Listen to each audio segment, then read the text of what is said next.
Volgende op Diepe Waters. Ten spyte van alles bly sy my ma. Asseblief beskerm dan net jou hart. Ma Charity se goue medalje gesteel vir ma se eie gewin. Wanneer gaan jy op om my te kruisig? Ek is baie ge-worried oor pa. Al my alarms gaan af as ek daai vrou sien. Arme vrou, sy is ook maar 'n paar slegte kaarte gedeel. Het dit gebeur? Jy moet dit laat gaan. Jy raak nou 'n bietjie crazy. Elke keer wat 'n vrou in jou pa se lewe is, vind jy iets fout met haar. En ek is bevrees dis besig om haar huwelik nou ook nadelig te beïnvloed. Okay, ek wag vir jou. Okay, ek's op pad. Ek stap nou letterlik voor deur uit. Ma, Ek het vanmiddag hom gestop om hom te nooi saam na die langtafelete toe. En jy het nie gedink jy moet dalk eers by my hoor of dit oukei is as pa vanaand sou join nie.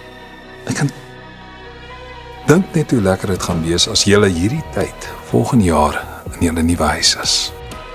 Hier is ek nou om te sê dankie en totsiens. is op pad. Ja, ek dink net aan wat hy gesê het toe ons die nuwe huis gemention het. Dit gelyk of hy happy is dat ons uittrek. Wat as ons eendag kinders wil hê, sal ons nog as ons weet jy het dit.